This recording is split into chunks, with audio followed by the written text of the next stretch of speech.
Muito bom estar em Koinonia, com a Igreja Batista Koinonia, conhecer mais essa abençoada igreja aqui em Brasília, Distrito Federal, agora em Águas Claras, uma igreja que eu já tenho ouvido falar, prega Águas Claras também, não é?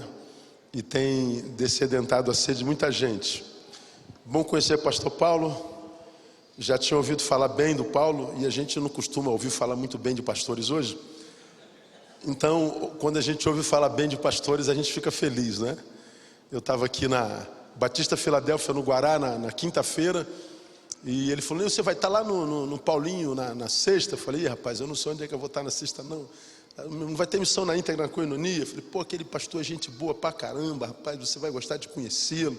Camarada, sangue bom. Eu falei: então que bom, quero chegar logo sexta-feira. E foi bom conhecer Paulinho, que tem uma característica abençoada, né? Ele é pastor e polícia. Se a ovelha comete algum crime eclesiástico, não é? Prende logo de uma vez e resolve o problema. Prazer, Paulo, estar com você, conhecer você, sua casa, sua igreja. Que Deus possa abençoá-lo cada vez mais. Queria convidá-los a abrir a Bíblia no livro de Efésios. Me deram o capítulo 6 para falar, é o último capítulo, a última mensagem do Lutando pela Igreja. Você tem ouvido um monte de gente boa falando sobre Efésios nesses 3 dias. Já ouviu sobre o capítulo 1º, 2º, 3º, 4º, 5º. E me pediram para falar sobre o capítulo 6. Todavia, para falar sobre o capítulo 6, eu preciso voltar alguns capítulos para que nós nos situemos no que Paulo está dizendo no capítulo 6. E no capítulo 6, no versículo 10, ele começa a palavra do capítulo 10 com uma palavra. Ele começa o versículo 10 com uma palavra. Qual a palavra que está aí? Qual é? No demais. Em outras versões, finalmente. Então, se ele começa a terminar o capítulo 6, ou seja, o que ele quer comunicar à igreja com um finalmente, então fica claro que antes de dar o último conselho, o conselho final, ele deu outros conselhos. Então eu vou ler de 10 a 13 e depois eu situo vocês na realidade na qual a carta foi escrita, e a gente termina voltando por esse texto que eu vou ler no início. Diz assim o texto, versículo 10: finalmente, fortalecei-vos no Senhor e na força do seu poder. Revesti-vos de toda a armadura de Deus. Para quê? Leia comigo. Para poderdes permanecer firmes contra as ciladas do diabo. Então está escrito lá: revesti-vos de toda a armadura de Deus. E ele diz: para quê? Para que vocês possam permanecer firmes contra as ciladas do diabo. 12. Leia comigo. Pois não é contra carne e sangue que temos que lutar, mas sim contra principados, contra potestades, contra os príncipes do mundo destas trevas, contra as hostes espirituais da iniquidade nas regiões celestes. 13. Portanto, tomai toda a armadura de Deus. Para quê? Para que possais resistir no dia mau, e havendo feito tudo, permanecer firme. Presta atenção nesses versículos que nós acabamos de ler. Ele salienta algumas coisas interessantes. Tomem toda a armadura, toda. Não é parte dela, toda. Para quê? Para que a gente possa permanecer firme contra as ciladas do diabo. Há um diabo tramando cilada contra nós. Mais adiante ele diz: revesti-vos de toda a armadura de Deus. Tomai toda a armadura de Deus. Para quê? De novo, para que possais resistir no dia mau. Dia mau chega na semana de todo mundo, chega na agenda de todo mundo. E segundo Paulo, é possível que alguns dias maus possam nos fazer fenecer, sucumbir, perder, desistir. Por isso que ele está dizendo: então vocês devem se revestir de toda a armadura de Deus toda, para que quando o dia mau chegar, vocês resistam. E diz lá o texto: havendo feito tudo, ou seja, não deixe nada por fazer, concluam a missão para a qual vocês foram chamados. E mais, havendo feito tudo, permanecer firmes. Então ele está dizendo, você pode fazer tudo, mas terminar quebrado, acabado.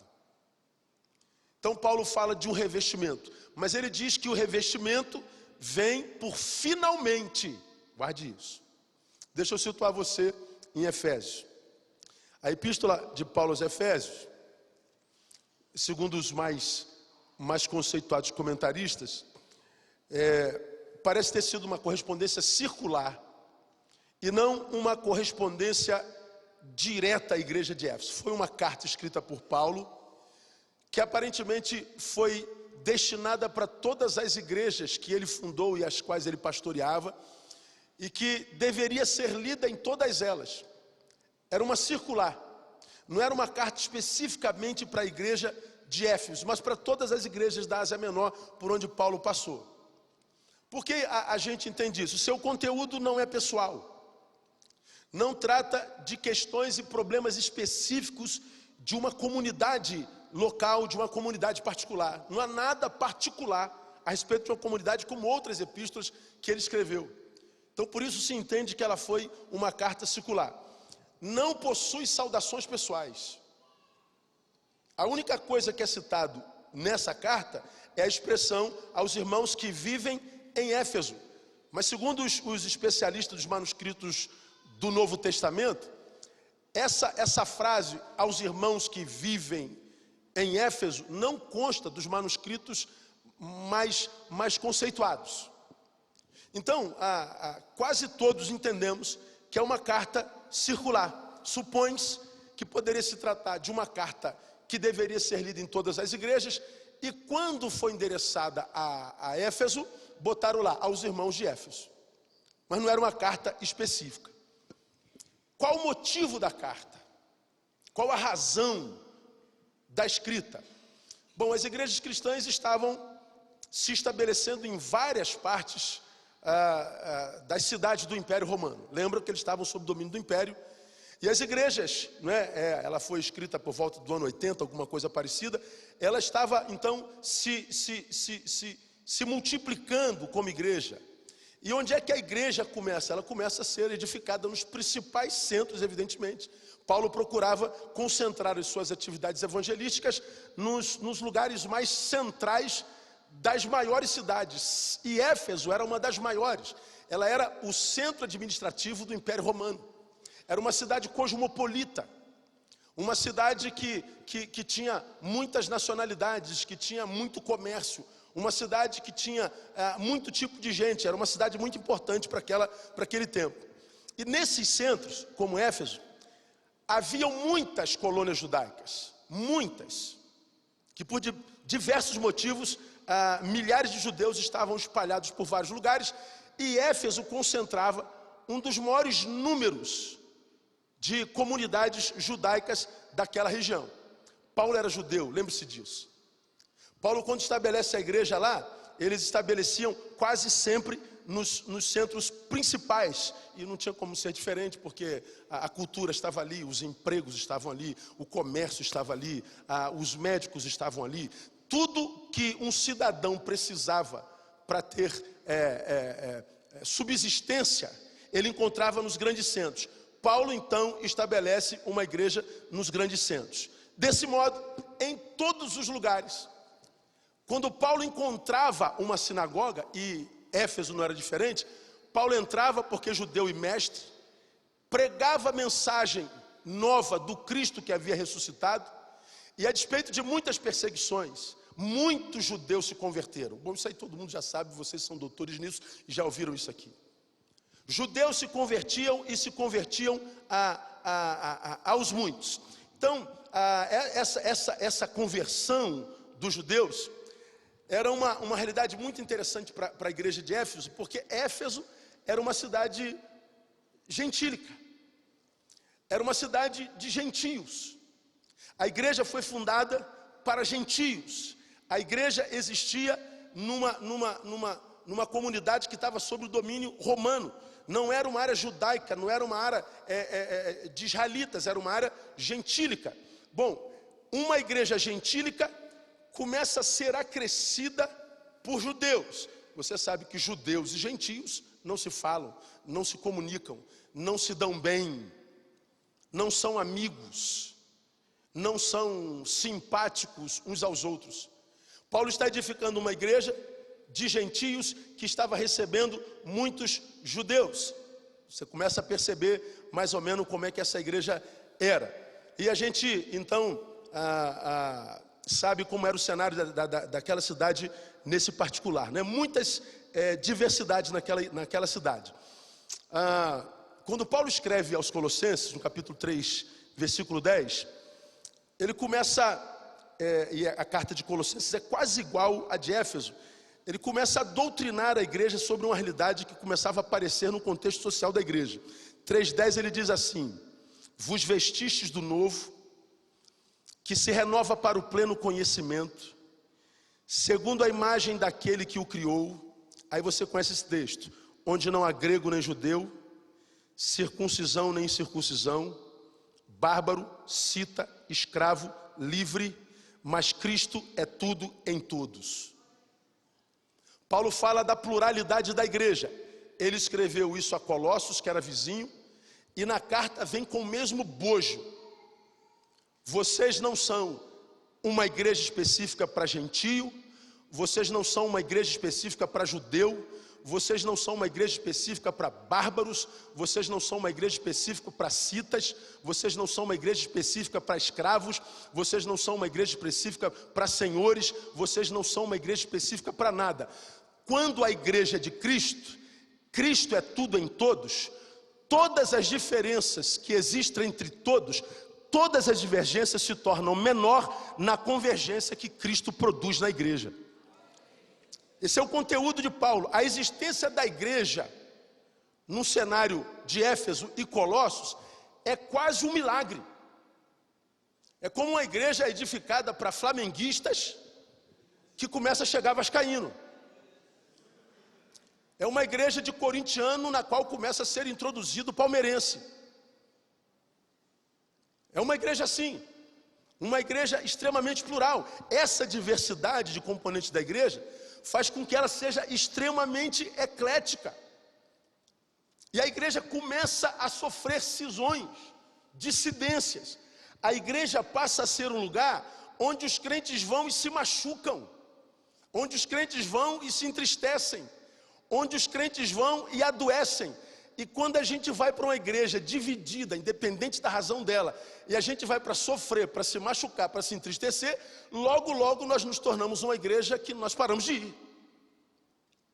Igreja não existe para ferir, para machucar. Paulo está escrevendo a igreja, falando sobre a necessidade dela entender a sua realidade eclética e coletiva, uma igreja que não deveria ter partidarismo. Quando ele escreve 2,14, ele diz assim, ó: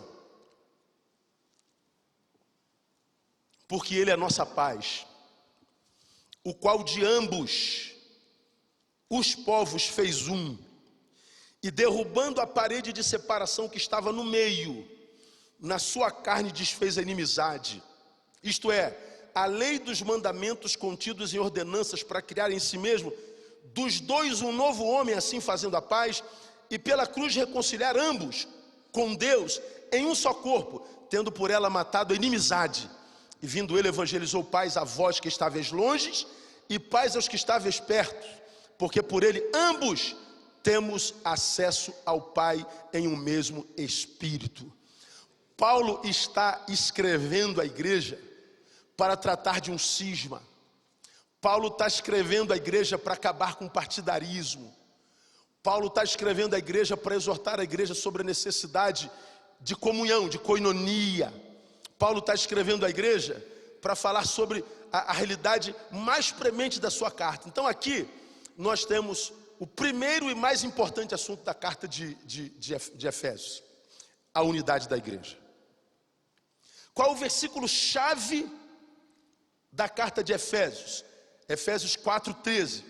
Até que todos cheguemos à unidade da fé e do pleno conhecimento do Filho de Deus, ao estado de homem feito, à medida da estatura da plenitude de Deus, até que todos cheguemos à unidade da fé.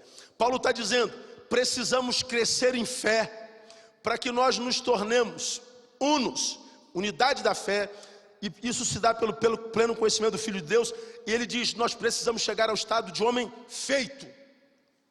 Em outras versões, homem perfeito. Ele está dizendo, nós precisamos crescer, amadurecer, para que a gente possa transcender as divergências, e ele está dizendo que só assim a igreja se transforma em igreja. Não há como ser igreja relevante em divisão. Não dá para ser igreja relevante vivendo em partidarismo. Não há como viver igreja relevante cismada. Não há como ser igreja de Deus se essa igreja não amadureceu para que possa transcender os muros de separação que nós temos.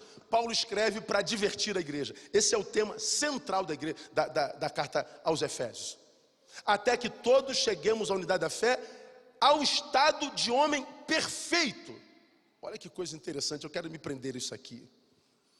Esse homem feito é o tema da carta. Na versão de vocês, ou da maioria de vocês, está lá a palavra perfeito. Agora eu pergunto aos irmãos, tem como eu e você nos tornarmos homens perfeitos? O que você acha? Você consegue ser perfeito, Paulinho?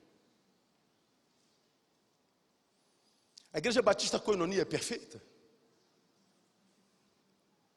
Existe homem perfeito? Bom, Paulo está dizendo, devemos lutar até que nós cheguemos à estatura de um homem perfeito. Deixa eu situar vocês nesse perfeito. Esse perfeito em questão, teleion, que vem de teleios, não tem o mesmo significado de perfeito no português. Porque perfeito no português é sem defeito, sem mancha, sem mácula, pronto. Chegou ao estado sonhado, é aquele no qual não há ruga, no qual não há mais possibilidade de erro. Isso é como nós entendemos na nossa língua perfeição. Mas perfeito é o que, na Bíblia, não é o camarada que já está incapaz de cometer erros, que não tem mais defeitos, que não tem mancha, ruga. Perfeito é aquele que conhece plenamente seus defeitos, e porque conhece seus defeitos, luta contra os mesmos com todas as forças, a fim de honrar o sacrifício daquele que o salvou. Perfeito não é o sem defeito. Perfeito é o que se reconhece imperfeito e luta contra a sua imperfeição, a fim de, através da luta e da vitória dessa luta contra si mesmo, fazer valer a pena o sacrifício do Cristo que o salvou. Quem é o perfeito na Bíblia Sagrada? É aquele que se olha no espelho e diz assim, eu conheço as tuas fraquezas. Eu sei qual é o teu calcanhar de Aquiles. É aquele que se olha no espelho e se vê incapaz de se autoglorificar, achando-se melhor do que quem quer que seja, achando-se superior a quem quer que seja, achando-se acima de quem quer que seja. O perfeito na Bíblia é o que reconhece suas imperfeições. Esse perfeito que reconhece suas imperfeições é aquele que Paulo chama de homem feito, de homem maduro. De modo que se eu me reconheço como imperfeito, eu não tenho problema quando tocam no assunto da minha imperfeição, como por exemplo na exortação. Eu sei que eu tenho defeito, eu sei que eu estou em crescimento, eu sei que eu preciso melhorar. Então quando alguém sobre mim diz assim, Neil, você está errando nessa área, você precisa ser exortado nessa área, você precisa melhorar nessa área, você pecou nessa área. Se eu sei que eu tenho defeito, quando alguém me exorta, bom, eu não me aborreço, eu não me rebelo, eu me conheço, eu sei que ele está certo, eu sei que eu estou em crescimento. Aí a gente se lembra do que o sábio diz na sua palavra, né? 9:8 de Provérbios, não repreendas ao escarnecedor, para que ele não te odeie, repreende o sábio, e ele te amará. é tolo. Não adianta repreender, ele não se enxerga. Ele não reconhece erro. Ele tem uma visão equivocada de si mesmo. Mas se ele é sábio, ele se enxerga. Aponta para ele onde ele está errando, que ele vai dizer: muito obrigado, mestre, eu não estava percebendo. Ele é humilde. Paulo está dizendo: igreja de Éfeso, para com esse nacionalismo idiota. Você é judeu, você não é melhor que o grego. O grego, para de se sentir inferior. Eles não são maiores que vocês. Você que é senhor, não é melhor diante de Deus do que o seu empregado. O empregado não se diminua, porque no reino ele não é mais seu patrão, ele é teu irmão. Nós somos iguais. Para com essa soberba. Para com esse cisma. É o que Paulo está dizendo. Homem feito é aquele homem que atingiu a estatura que ele tem no coração de Deus. Ele não é mais quem quer ser, e muito menos o que os outros querem que ele seja. Ele é aquele que o Pai sonhou. Ele é o sonho do coração do Pai. Ele está realizado, porque ele está a caminho do crescimento e da edificação. Eu acho isso muito legal. Parece estranho dizer isso, né? Que a gente atingiu a estatura que a gente tem no coração de Deus. Que o homem feito é aquele que se enxerga. E o homem que se enxerga a despeito dos seus defeitos pode ser o homem segundo o coração de Deus. Bom, a gente pode tirar o exemplo de Davi, né? A Bíblia diz que Davi era o homem o quê? Quando eu não entendia bem isso,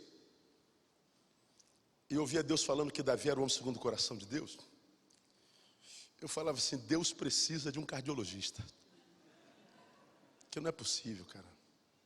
Pensa, meu irmão, vamos imaginar que Davi estivesse aqui hoje, hospedado na sua casa. Aí, por alguma razão, ele passou mal, não pôde vir no culto do MI. Aí a tua esposa fala assim: não, amor, vai lá que eu fico com ele aqui tomando conta dele. Tu deixaria Davi sozinho na tua casa com a tua mulher?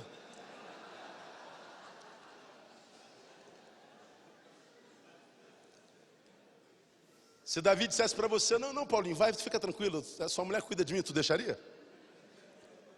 Você gostaria de ter Davi como um amigo se você tivesse uma mulher bonita? Ô amigo, tamo junto, hein? Mulher de amigo meu é homem. Tu queria ter amigo como Davi? Tá maluco. Mas a Bíblia diz que Davi era o homem segundo o coração de Deus. Como é que pode um homem como Davi ser o homem segundo o coração de Deus? Eu não sei. Mas uma coisa eu sei: o homem segundo o coração de Deus não é perfeito. Então há esperança para mim e para você. Eu posso ser um homem segundo o coração de Deus, a despeito das noias que eu tenho, das manias que eu tenho, das adversidades contra as quais eu luto, das minhas interioridades adoecidas. O que Paulo está dizendo: você não é o que você pensa ser, você não é o que os outros dizem que você é o que Deus diz a teu respeito. O seu trabalho é se transformar naquele que você é no coração de Deus. E quando a gente se transforma naquele que nós somos no coração de Deus, nós então crescemos em maturidade. E crescer em maturidade não é vencer todos os problemas, é estar apto para lutar contra eles por quanto tempo for necessário. A gente se enxerga. É disso que Paulo está falando. O homem, portanto, feito, perfeito, é humilde, é simples. O homem feito, como eu costumo dizer, é aquele que de fato entrou debaixo da luz de Deus. E porque debaixo da luz de Deus, essa luz nos ilumina. E porque nos iluminou, ela tem como primeiro produto, porque a luz de Deus, me apresentar a mim mesmo. A luz de Deus, quando chega a mim, o que ela faz? Deixa eu te mostrar quem você é de verdade, Neil. É como aconteceu com Isaías. Os seus olhos viram o rei. A luz de Deus iluminou Isaías. Quando Isaías, diante da majestade de Deus, da glória de Deus, da luz de Deus, ele percebe o que é Deus. E a luz de Deus revela a Isaías o que Isaías é. O que é que ele diz? Ai de mim. Quando uma pessoa se enxerga, a única palavra que sai da boca é ai de mim. Mas na igreja a gente costuma de vez em quando ouvir: você sabe com quem você está falando? Você sabe quem sou eu, irmão? Eu sempre digo: um cego que não se enxerga. Porque você se enxergasse, você não estaria tentando vender para mim a imagem que você é mais do que eu. É isso que Paulo quer acabar com a igreja em Éfeso. Eu estou situando você. O homem perfeito, sendo judeu ou gentio, porque reconhece sua imperfeição, não deveria ter dificuldade de comungar com os diferentes. Não deveria ter dificuldade de viver em unidade. Não deveria ter dificuldade de caminhar com pessoas que pensam diferente, que se vestem diferente, que adoram diferente, mas que a despeito da diferença estrutural, na essência, meu irmão, é igual a mim. Paulo está dizendo que a separação que ocorre no meio do povo de Deus, que embora de Deus está separado e dividido, não ocorre por falta de ação do Espírito Santo, ocorre por falta de visão do povo.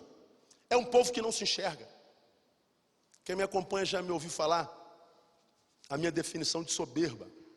Soberba para mim é um problema oftalmológico espiritual. Porque é um problema oftalmológico espiritual. Toda vez que o soberbo olha para o seu semelhante, o vê menor do que ele é.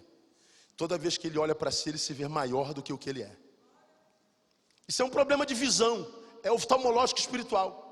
Ele tem uma visão equivocada a respeito de si e a respeito do outro. Porque tem visão equivocada a respeito de si e do outro, ele não se relaciona bem com ninguém.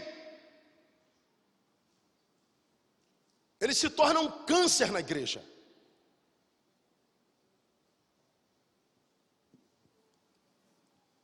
Se eu amadureci, eu não tenho dificuldade de viver unidade. E se assim é, eu posso afirmar que a falta de unidade entre nós ou é soberba ou falta de visão, como eu acabei de falar. Portanto, a minha dificuldade de conviver com meu irmão revela a distância que eu estou de Deus. Porque se eu estou com dificuldade de chamar meu irmão de irmão, talvez seja eu que não ainda esteja preparado para chamar a Deus de Pai. Porque quem se reconhece de fato como filho de Deus não escolhe a quem chamar de irmão. Nossa divisão é produto de soberba, é produto de afastamento de Deus. Porque quando eu me aproximo de Deus, eu me aproximo de meu irmão. Guarda o que eu vou lhe falar. Quando eu me entrego a Deus, quando eu me dou a Ele, Ele me doa a alguém de presente. Se você não é presente na vida de ninguém, você ainda não é de Deus. Talvez você tenha mudado de religião, de roupagem, a sua exterioridade, sua cultura eclesiológica, mas você não é de Deus ainda. Paulo está administrando à igreja a realidade de transcender nacionalidade, cultura, credo, herança. O chamado é para unidade, e unidade, Paulo está dizendo, só entre crentes perfeitos, só entre crentes maduros. E é por isso que Paulo usa tanto no livro de Efésios a palavra um e os seus derivados. Deixa eu mostrar para vocês algumas. Capítulo 2, ele usa um monte. De ambos, judeus e gentios, fez um novo homem, um só corpo, um espírito, unidade do espírito, um corpo, um espírito, numa só esperança, um só Senhor, uma só fé, um só batismo, um só Deus e Pai, unidade da fé, comunidade, unirá, uma só carne. Ele usa um o tempo inteiro. O que Paulo está dizendo? Ele está dizendo é que a igreja de Éfeso tinha que conseguir transcender o seu problema existencial, ou seja, de convivência. Porque se vocês não conseguirem resolver o problema entre vocês, vocês não estariam aptos para serem revestidos do poder de Deus. O poder de Deus não pode baixar sobre um corpo dividido. É mais ou menos com o que Jesus diz no Evangelho: se alguém quer vir após mim, negue-se a si mesmo, toma a sua cruz e me siga. Quer vir após mim? Quero. Eu vou te... Não, peraí, não venha já não. Não basta querer não. Você tem que se negar primeiro. Como quem diz, resolve o teu problema contigo. Resolva-se. Qual o teu problema? Qual a tua fraqueza? Qual a tua adversidade? Resolva-se contigo. Você não pode vir após mim consigo no lombo. Se você vem após mim, venha sem você. Olha que coisa. Mortifica teu eu. Porque se você vier após mim consigo no lombo, com seus problemas, com as suas nós, com as suas neuras, você vai achar que eu é que tenho que resolver os teus problemas o tempo inteiro. Não é mais ou menos isso que os crentes pensam a respeito de Jesus? Que Jesus é um curandeiro? Que Jesus é um guarda-costa? Que Jesus é o gênio da lâmpada? Que a gente esfrega a lâmpada bíblica, aparece um gênio e diz, faz o pedido que você quiser, que eu te darei. E se o gênio não der, a gente abandona o gênio. Aí a gente vem com a gente no lombo e vem servir o Jesus que não é o Jesus da Bíblia. Por isso há tanta gente frustrada com Jesus. Há tanta gente que vem a Ele e o abandona. Estou frustrado com Jesus. Como que se pode frustrar com um Deus que é perfeito? Como que se pode frustrar com um ser que não tem sombra de variação? Bom, a visão que nós temos dele que é equivocada. Jesus está dizendo, você precisa se resolver para depois vir após mim. Igreja, trabalhe em unidade, porque senão não há revestimento de poder. Vamos caminhar um pouquinho mais. Ele está dizendo que unidade dentro dos padrões divinos, se houver isso, haverá ambiente para que se desenvolva a espiritualidade. Se não, não há espiritualidade do reino, há religião. Talvez isso explique, irmão, por que 12 homens no início da igreja primitiva saíram para pregar o evangelho. 12 homens alcançaram os 4 continentes. Quando chegaram em Tessalônica, disseram, estes que têm alvoroçado o mundo chegaram até aqui. Eles estavam perplexos. Como? Ninguém para esses caras. Ninguém consegue estancar essa mensagem herética nova. Ninguém consegue parar esses homens. Olha, não tinha televisão, não tinha avião, não tinha tecnologia, não tinha microfone, não tinha dinheiro, não tinha um curso de oratória, não eram teólogos, eram pescadores, eram rudes. Ninguém para esses homens. 12 homens alvoroçam o mundo. Nós somos 42 milhões de evangélicos e não fazemos cosquinha no Brasil.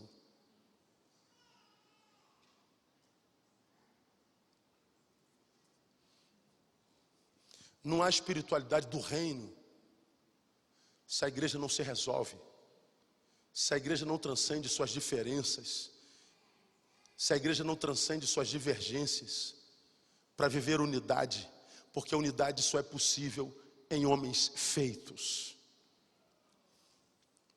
Agora, eu não posso deixar de ressaltar que, a despeito do que Paulo está dizendo à igreja de Éfeso, a igreja de Éfeso, comparada a outras igrejas, para quem foi endereçada uma carta, Éfeso está entre as melhores igrejas do Novo Testamento. Por exemplo, Paulo escreveu aos Coríntios, e ele não pôde falar, diz o texto, como a espirituais. Eu não posso falar com vocês como gente grande, porque vocês são meninos, eu tenho que dar leitinho na boca de vocês. Eu queria dar rabada de bode de Deus, mas não posso. Eu queria dar buchada, eu queria dar sei lá o que, feijoada de Deus. Eu queria dar dobradinha, cozido de Deus, mas eu tenho que estar dando leitinho na boca de vocês, porque vocês não são homens feitos. Então leite eu lhes dei por alimento. Mas a igreja de Éfeso, você vê na carta todinha, ele fala sobre os mistérios de Deus, os lugares celestiais, a graça de Cristo, a riqueza da graça, a riqueza de Cristo, a riqueza da glória, a armadura de Deus. E você pode perceber, a despeito dessa igreja ter conhecimento teológico, conhecimento bíblico, ainda assim a epístola exorta a maturidade que propicia convivência saudável. Paulo está dizendo, eu posso saber muito, mas se o meu saber habitar a um homem soberbo, a um homem sem visão, por causa do saber e da revelação, eu deixo de tratar o meu irmão como deve ser tratado. a bênção pode se transformar numa maldição. Paulo exorta a igreja. Esse é o contexto da carta. Agora eu quero passar por uma outra questão primordial para a gente chegar lá no final. É com relação ao resultado advindo quando nós alcançamos essa maturidade espiritual. Primeiro, a gente vence a meninice, acaba a competição e nos transformamos em irmãos. Agora, se nós nos transformamos nisso mesmo, quais os frutos que advêm dessa maturidade eclesiológica, dessa convivência de homens perfeitos? Aí você vê Paulo falando a partir do capítulo 4, no versículo 25, sobre algumas transformações. A primeira transformação que ocorre nessa igreja é com relação aos seus valores subjetivos, pessoais, individuais.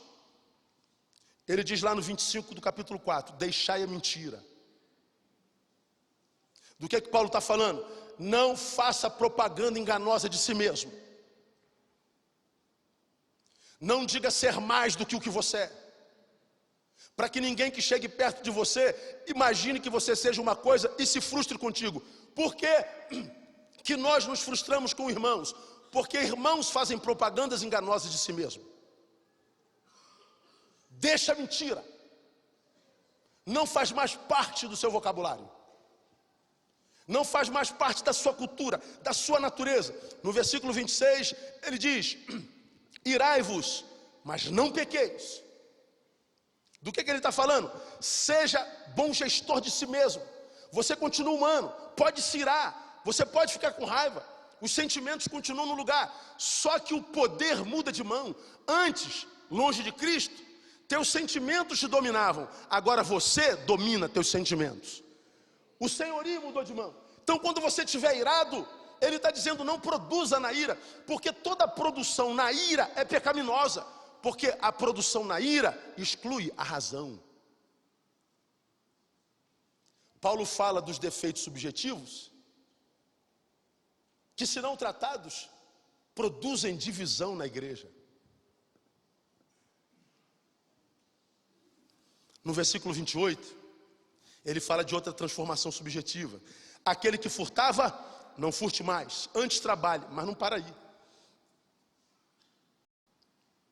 Porque se eu roubava, então eu me converto, paro de roubar e vou trabalhar. A gente imagina, pronto, você está redimido. Bom, para Paulo não. O texto diz que eu não só paro de roubar, não só paro de trabalhar, mas eu pego o fruto do meu trabalho e reparto com quem tiver necessidade. Antes eu tirava de você para mim, agora eu tiro de mim para você. Ele está dizendo: o evangelho não é passivo. Eu fazia, não faço mais. Não, eu fazia e continuo fazendo, só que não mais para mim, eu faço para o meu semelhante. Porque o amor não busca seus próprios interesses mais, mas busca o interesse do seu irmão.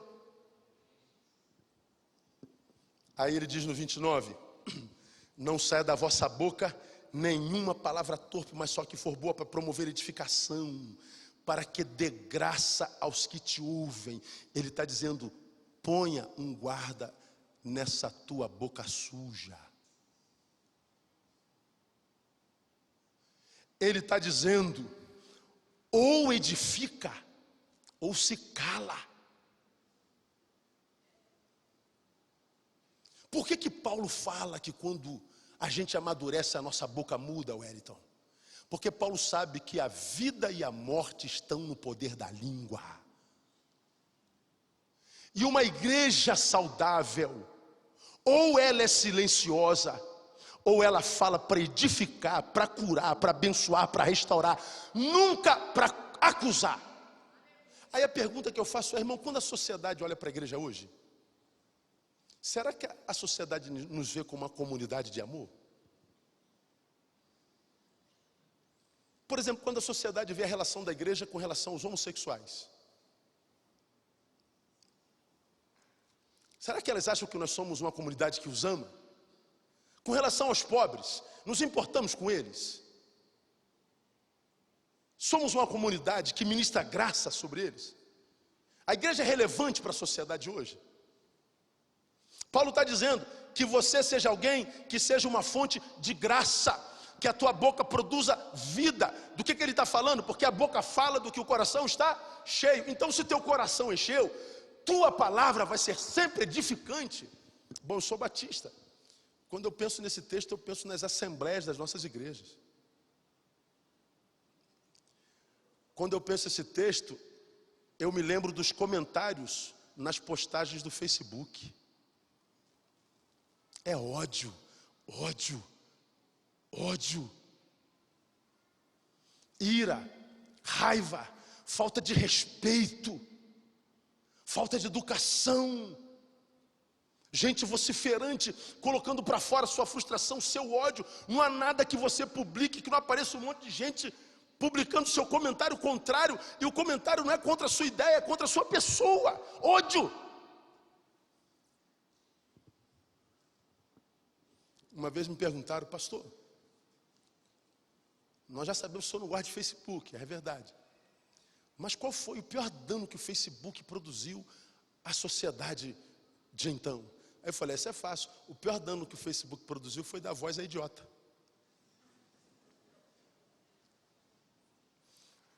Bom, a idiotice sempre existiu, só que eles não tinham voz, não tinha onde se manifestar. Agora você acha, olha o Facebook, não tem nada que presta, não tem uma palavra de edificação, não tem nada, é só ódio. Paulo está dizendo: se a tua interioridade foi alcançada e você se tornou um homem maduro, ou você comenta com graça para edificar, ou você fica calado. Por quê? Porque o dedo tecla do que o coração está cheio.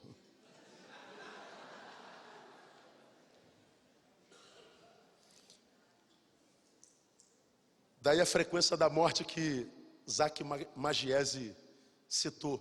Zac Magiese diz assim, ó: causa mortes, traumatismo craniano, fruto de mergulho profundo em pessoas rasas.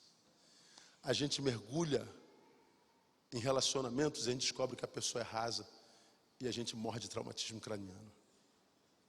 Paulo está dizendo: todo crente deveria ser uma fonte de vida na vida dos que o ouvem. Por último, da transformação subjetiva, Paulo fala no versículo 27, não deis lugar ao diabo. Por que ele fala não deis lugar ao diabo? Porque ele sabe que o diabo se alimenta da produção humana. Não minta, você está alimentando o teu pai.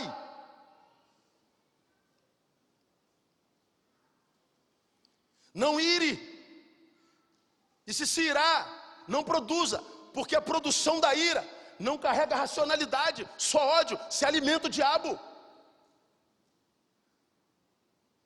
Toda amargura, ira, cólera, tira de diante de vós. Por que Paulo fala não deixe lugar ao diabo? Porque o diabo se alimenta da produção humana. Isso está lá no Éden. A maldição da serpente foi: comerás, te alimentarás do pó da terra. Você já viu alguma cobra comendo pó? Toda cobra ou é carnívora ou herbívora, nunca povíbora. Não existe carne povíbora, povíbora. Ou ela come carne ou ela come mato. Mas o texto diz que ela se alimentaria do pó da terra. De que pó? O Gênesis está falando pó. É a produção que eu vou deixando no caminho à medida que eu vivo, à medida que eu ando, a minha produção, o que eu vou deixando, o que eu vou levantando da poeira da minha produção.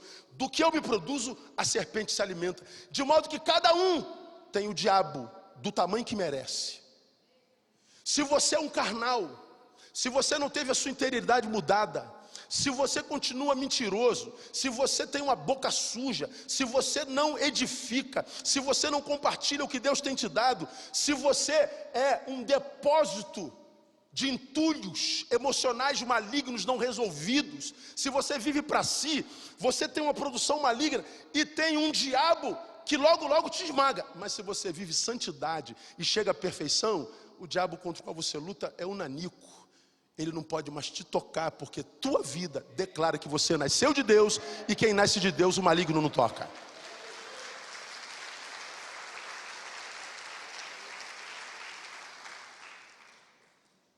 Paulo está dizendo à igreja de Éfeso: se foi alcançado pela graça, você consegue conviver. E consegue conviver porque a tua interioridade foi mexida. Paulo diz que essa transformação se dá também no âmbito familiar. A gente já está no capítulo 5. No 22 ele diz: mulheres, submetam-se. Maridos, amem. E para falar com a mulher hoje, pós-moderna, sobre submissão, é quase uma heresia. Tu fala assim: mulheres submetam, a mulher vira logo de lado na cadeira, fala, já vem ele. Mas por quê? Por que hoje a dificuldade da mulher praticar a submissão? Sabe por que a mulher tem dificuldade de praticar submissão? Porque a missão não é cumprida pelo marido. A missão é dada ao marido. Marido, ame a sua mulher. E se o marido amar a mulher, cumprir a missão, a mulher cumpre a submissão sem problema nenhum. Uma mulher amada faz o que o marido quiser. Um marido que ama de fato e de verdade, tira o que quiser da sua mulher. Estou mentindo, mulher? Pô, ama a tua mulher para tu ver uma coisa. Uma vez eu atendo um casal, o cara que veio comunicar que estava se afastando, se divorciando da sua mulher. Eu falei: por que aconteceu? Ah, pastor, minha mulher é uma pedra de gelo na cama. Minha mulher parece uma morta, parece um defunto. Você toca nela, está gelada. Essa mulher morreu.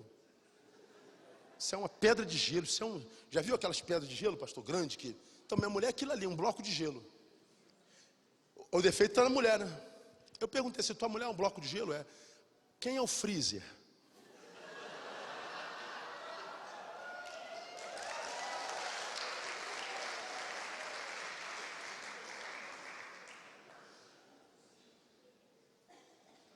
Como que ela virou gelo? Gelo se faz em freezer. Bom, eu não fui que transformei tua mulher em gelo. Foi você? Não, eu não. Então foi alguém. Tem alguém no meio aí, irmão? Não, que isso, pastor? Está amarrado em nome de Jesus. Só faltou se meter, está amarrado em nome de Jesus. Então o freezer é você, brother. Mas é muito fácil acusar a mulher. Por que casamentos acabam hoje? Porque o culpado é sempre o outro.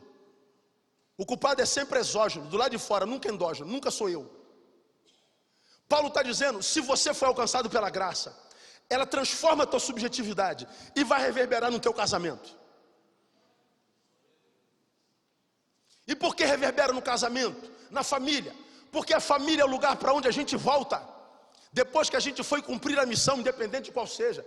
Eu posso ir a qualquer lugar, eu posso fazer o que quiser, eu posso me cansar ao extremo, mas eu tenho para onde voltar. Eu tenho um lugar de descanso, eu tenho um lugar de repouso. Como eu tenho pregado para esse Brasil afora, eu repito muito o que eu prego, porque eu acredito que a gente aprenda por repetição. Eu escuto a vida inteira pessoas dizendo o seguinte: eu estou correndo atrás da minha felicidade, eu estou correndo atrás da minha felicidade, eu estou correndo atrás da minha felicidade. E eu sempre digo: para com esse negócio de correr atrás de felicidade.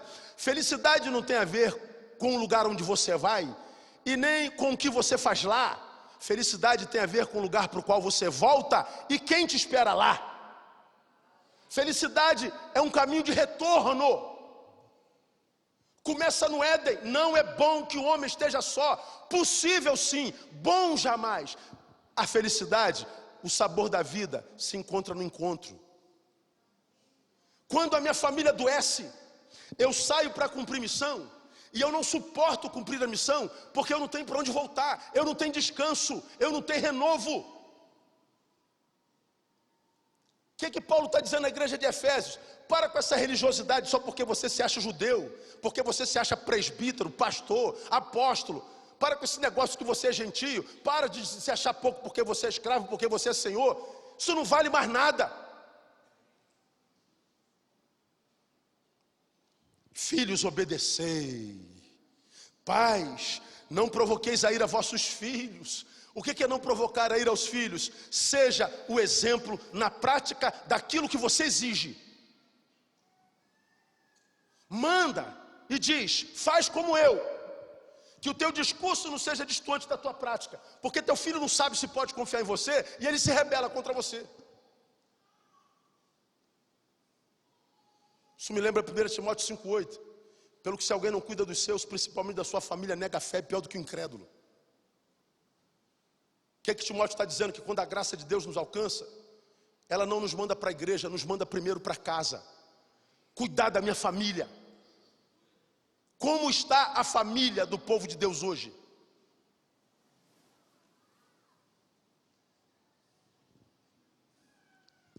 Foi a partir daqui que Robert Murray declarou que um hipócrita, ou a marca de um hipócrita, é ser cristão em todo lugar, menos em casa.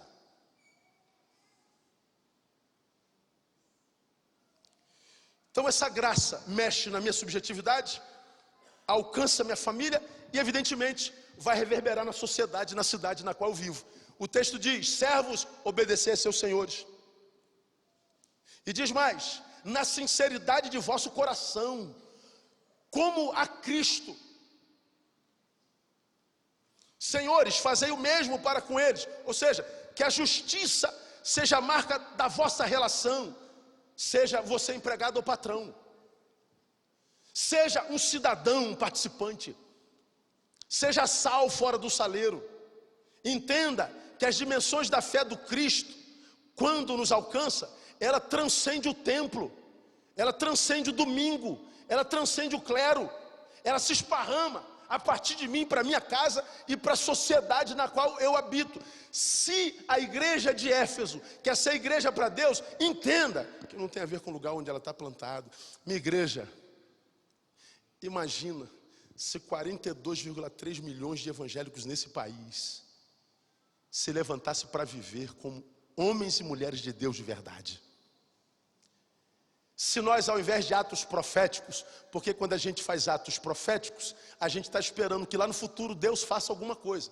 Se nós, ao invés de atos proféticos, fizéssemos atos de justiça, de bondade, de amor, bom, contra o amor não há força que sobrepuje. O amor é forte como a morte. Mas cadê os atos de bondade da igreja? Onde estão os frutos do discurso de amor da igreja brasileira? Qual o impacto de 42 milhões de evangélicos na sociedade brasileira? Um dado curioso para você. A igreja brasileira, segundo publicado aqui no Correio Brasiliense, em setembro do ano passado, a igreja brasileira arrecada 60 milhões de reais por dia.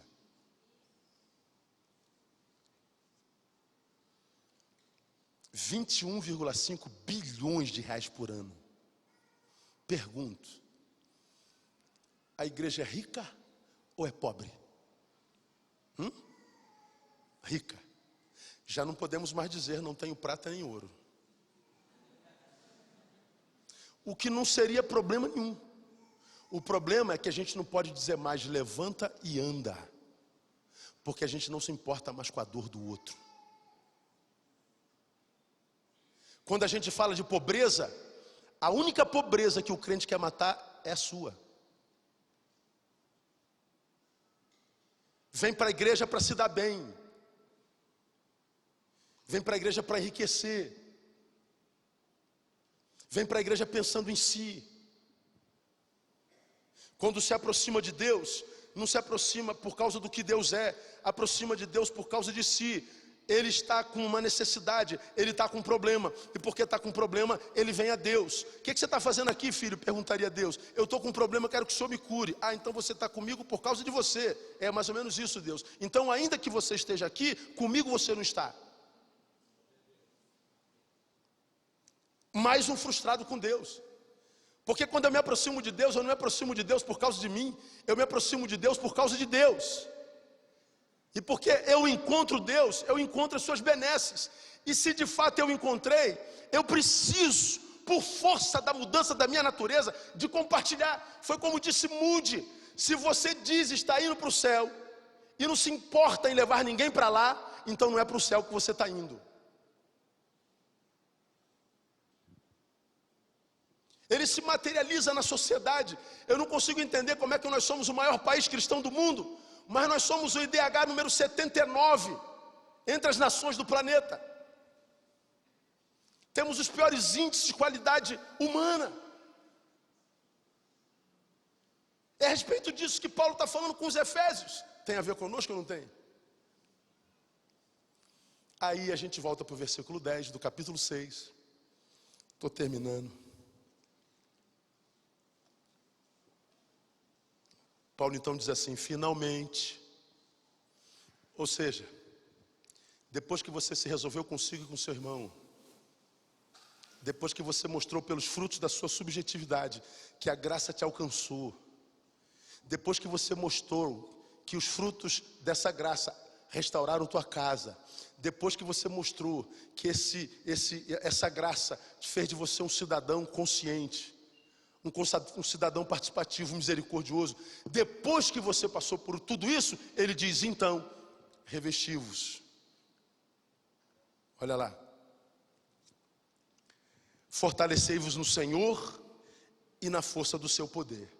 Revesti-vos de toda a armadura de Deus, para que vocês possam permanecer firmes contra esse lado do diabo. Lá no 13, portanto, tomai toda a armadura de Deus, para que possais resistir no dia mau, e havendo feito tudo, permanecer firmes. Paulo está dizendo que não existe no Evangelho essa espiritualidade contemplativa. Paulo está desconstruindo essa espiritualidade contemplativa, domingueira, templificada, epidérmica, sensitiva, quase esotérica.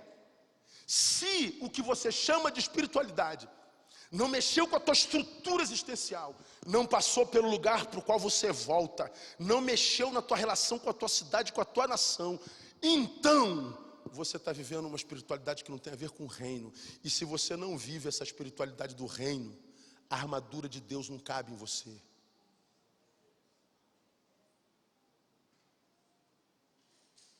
Ele desconstrói essa armadura. Ele fala que a espiritualidade do reino se materializa na vida. Ele fala que a materialidade do reino se materializa no cotidiano, no dia a dia. É fotografável, se pega, se vê, se toca.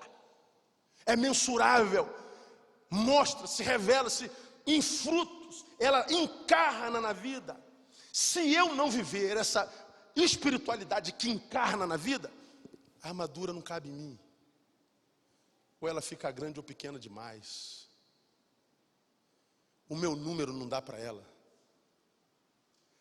Agora pense, se o número não dá em mim, a armadura não cabe, eu não me revisto do poder de Deus. Se eu não me revisto do poder de Deus, eu não suporto contra as astutas ciladas do diabo. Se eu não tomo toda a armadura de Deus, eu não faço tudo o que deveria fazer. E não só não faço, minha vida fica pela metade, como também eu não fico firme jamais. A minha vida vai ser uma inconstância plena. A minha vida vai ser um altos e baixos sem precedente.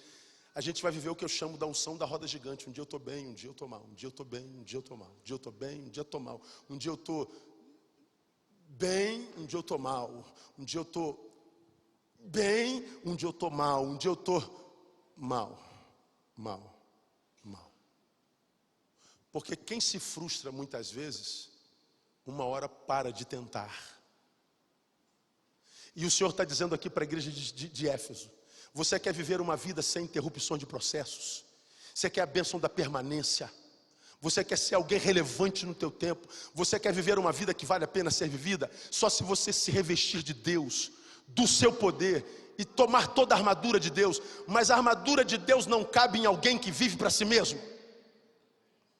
A armadura não cabe na vida de alguém que vive uma fé domingueira. A armadura de Deus não cabe numa vida que vive só para sua nação, só para sua denominação, só para sua casa, que vive para si mesmo.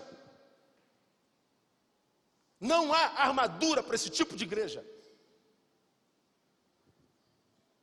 Se eu não buscar crescer na estatura de um homem perfeito, a armadura não entra em mim.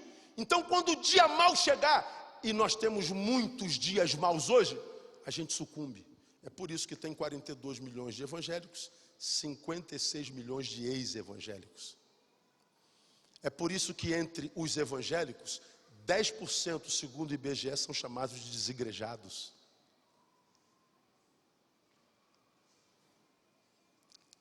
Termino. Lembremos que o diabo trabalha com ciladas.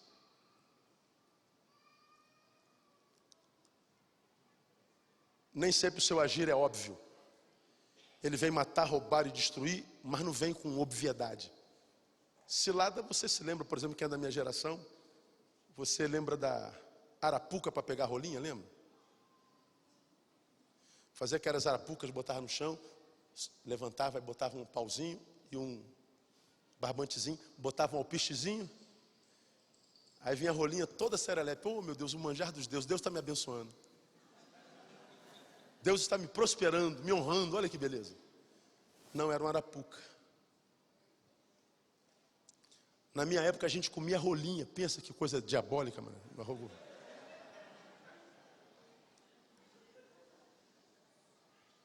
Arapuca. Pegava passarinho com visgo, lembra? É assim que o diabo trabalha, com ciladas. Portanto, ele está dizendo, você só vence as ciladas do diabo quando você amadurece, a tua visão amplia. Quando você está revestido da armadura de Deus. Quando você vê com os olhos de Deus. Quando a tua mente é a mente de Cristo. Então você tem a bênção da permanece firme. E eu quero mostrar duas ciladas com o que eu acredito o diabo trabalha hoje na nossa igreja. E a gente quase nunca percebe.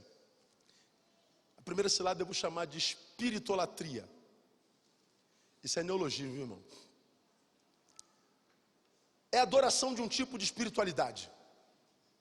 Qual espiritualidade? É aquela adoração que é imposta sobre uma espiritualidade, como eu acabei de falar, contemplativa, epidérmica, sensitiva. Que a gente vem para a igreja e traz um sujeito famoso, que começa a dizer, Deus vai abençoar você, você vai sentir o poder de Deus, e a igreja vem abaixo. E todo mundo diz, o poder de Deus está aqui, a glória de Deus está aqui. E você se arrepia, ele diz, avarão de fogo, espada de fogo, bola de fogo, tudo de fogo. E é fogo para todo lado, é fogo para todo lado. Eu não sei se a igreja desceu, se o anjo subiu. Eu não sei o que está acontecendo. E você vai se arrepiando, e você diz, meu Deus, há fogo aqui. E você começa, oh, aleluia, aleluia. É um negócio tremendo, e mexe contigo. E você diz, o poder de Deus está aqui. Bom, isso, a igreja adora isso. Mas a despeito de ser contemplativa, sensitiva, epidérmica, a despeito disso, embora ela produza sensações, ela não produz transformações. Você sente o poder de Deus, mas permanece o mesmo quando acaba o culto. Você cai no espírito, mas levanta a mesma porcaria de gente. Não há mudança, não há transformação. É a espiritualidade que leva a movermos no sobrenatural, mas que não te move na direção de ninguém. É uma espiritualidade que te leva a altas experiências no espírito, mas não muda a tua condição de parasita, que diz que está recebendo muito de Deus. E quem recebe alguma coisa através de você? Deus me tem abençoado demais, legal, o que você faz com essa bênção? Nada. Quem recebe e não compartilha, não é abençoado, é parasita. E o povo adora esse tipo de espiritualidade. Eu estava vendo, vindo para cá, uma nova dos crentes evangélicos brasileiros, o cuspe ungido.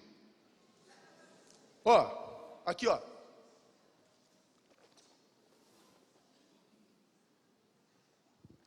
Aí o pastor chama a multidão, abre a boca. Está aí no YouTube. Está aí no YouTube. Cuspe ungido. E depois que o pastor cospe na boca dele, ele cai.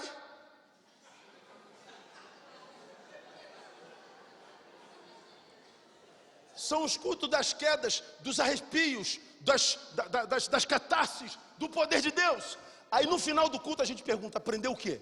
Não aprendi nada, mas eu me arrepiei todo.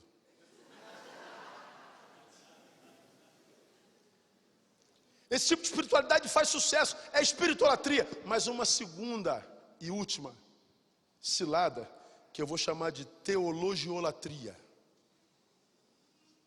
Teologiolatria é a idolatria da teologia, é a adoração da letra fria, da reflexão impressionista, que quando o teólogo acaba de pregar, oh, que homem inteligente, nossa, esse cara é um cabeção, oh, só causa admiração pelo pregador.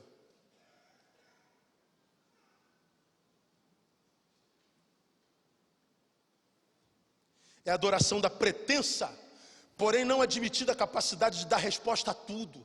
A gente acha que tem resposta para tudo, que a nossa lógica responde tudo, que a nossa sabedoria, a nossa filosofia, a nossa teologia responde tudo. Pergunta aquele cabeção lá que ele sabe. Mas Paulo está dizendo que existem coisas que a gente não tem resposta, porque são sobrenaturais. O inimigo contra o qual a gente luta é o diabo, e ele é organizado, potestades, príncipe das trevas, potestades do ar, é sobrenatural. Não é caso para teólogo, nem para sociólogo, nem para filósofo, é para homem cheio da unção do Espírito Santo de Deus.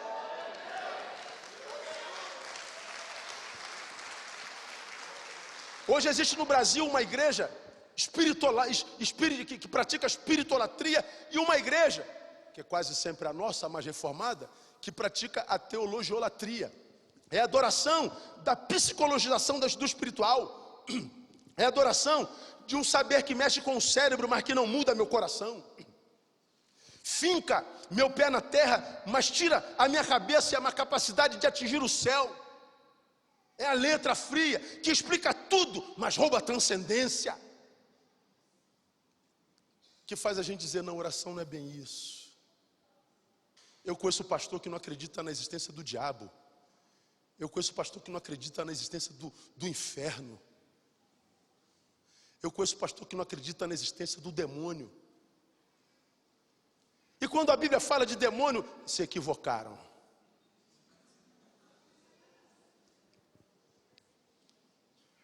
É a adoração da letra que, por fim, me faz descrer da realidade da existência de um diabo, que, segundo Paulo, já falei, é trabalhador, e pode transformar o meu dia mal de tal forma que me intercepta na minha missão. Eu não faço tudo e, portanto, eu feneço, não fico firme. Eu morro antes da morte chegar.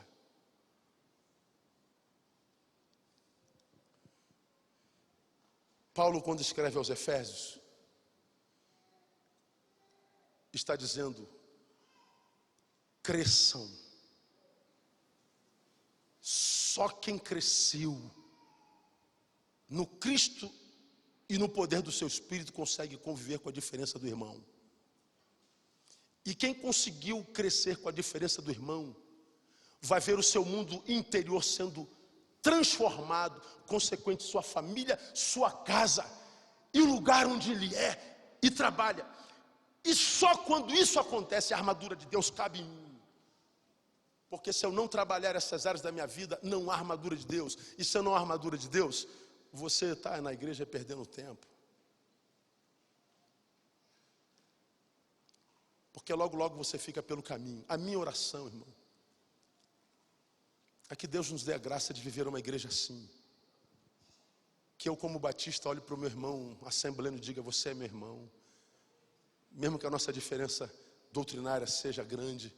Você é presbiteriano, você é metodista, você é branco, você é preto, você é meu patrão, você é meu empregado. Nós somos irmãos, temos muitas diferenças, mas nós amadurecemos. Então deixamos as divergências, transcendemos e convergimos numa convergência maior, que é Cristo Jesus, Jesus de Nazaré.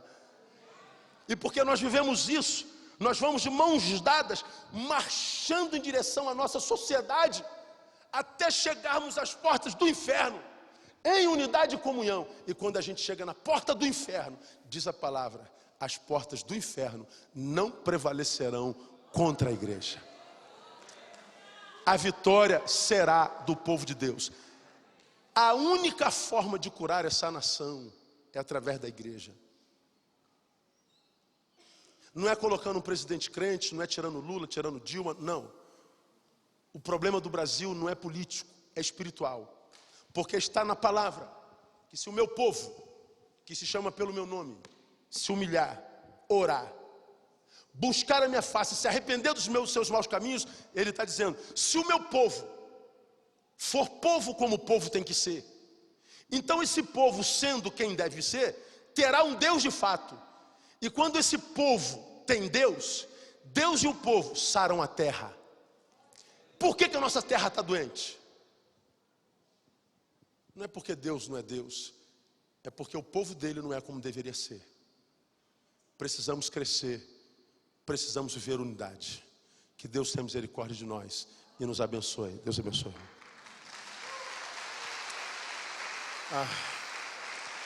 Posso orar?